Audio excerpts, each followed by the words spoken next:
Knowledge is a very important thing in Islam.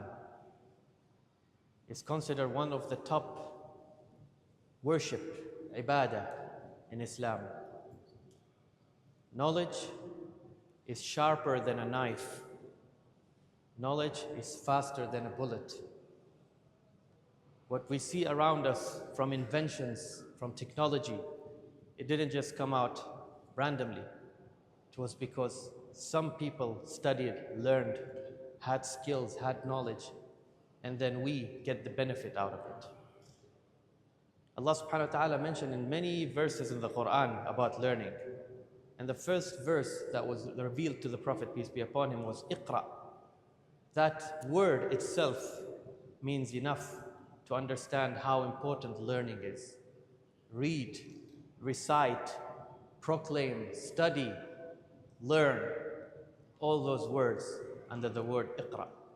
Prophet Muhammad, peace be upon him, also said that those who take the path of seeking knowledge, Allah opens towards them and speeds up and ease up the path towards Jannah, paradise. That's how important learning is. And not just that, when a person dies, only 3 things that can benefit him after his death, in which one of them was mentioned, the knowledge. But what kind of knowledge? The knowledge that benefits others. So we're not just learning it for ourselves and keeping it. We're learning it so that we can benefit other people. And so nowadays we have a new semester in school, a new chapter, a new episode. And for the students, it's not about that certificate that you get by the end of the semester. It's not about passing the test. It's not about I study, I memorize, and then that's it. We're learning it, we study it because we want to seek knowledge. Get in depth with it. Ask if you don't understand. And who can you ask? You can ask anybody who have knowledge in the topic that you're looking for. Don't just keep it random. And one of the people that you would obviously ask is the teacher, is your direct teacher. So my advice to all the teachers, I know teaching could be a bread and butter for many of us, and that is fine. But let that not be our main goal. We should have an ultimate goal. Why are we teaching? We're following Prophet Muhammad because he is the bigger teacher. He is the greater of teachers. So once you're a teacher, you're following the path of Prophet Muhammad. So what is your ultimate goal? Is it just that student passes his exam and then that's it, I get my bread and butter by the end of the month? No. Let's keep our goal higher and higher. These are only short terms. So also understand the different types of students. There'll be students who are fast in understanding. They're very smart. Just like that, you say one word, they will learn it. But there are other students who are very slow in learning. We're not saying they're not smart, they're just slow in understanding. Do we put them aside and only focus and give our favor to the ones who we consider them as smart? No. It's a responsibility of every teacher in your classroom that all your students benefit, regardless of how their level are. You should take your time and be patient with that person who's very slow and make sure that he understands what you're saying. That's the power, and at the end of the day, you know that you will get rewarded because it's a knowledge that by the end of the day, that student will benefit and hence he will benefit other people as well. So it's a continuous thing. So again, it's not just that bread and butter, it's a knowledge that we shared.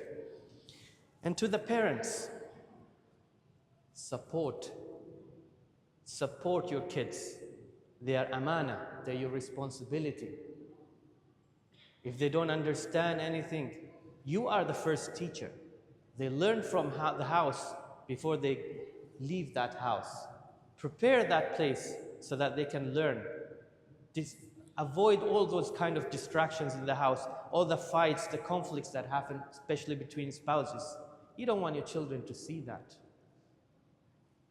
Prepare that environment for them to study and know that it's an amana for you. One day you might be asked about it.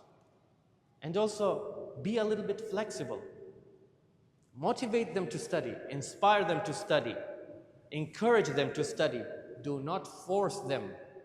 Do not push them. Do not threaten them. Otherwise, they will hate learning. Encourage them and say it in a nice way and balance. Not the whole thing, oh, because this is a semester where school started, you have to focus 100% on school. No, you should give them time to play. There's a balance. Even we adults need balance. You cannot work for 8 hours or 12 hours and then expect that you continue working again for another 8 hours. No, you should relax. Do some, you have so many hobbies maybe. Practice, exercise, do some sports, play games, but give them time. They should be timed up. There should be a balance, because if they're going to study all the time, you're not building robots, the human being at the end of the day. So let's focus on that. And also, for us all, learning does not stop the moment we graduate. It's an ongoing thing until we die, from cradle to the grave. We have to keep learning.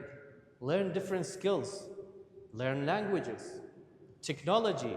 Nowadays, we're focusing a lot on the AI.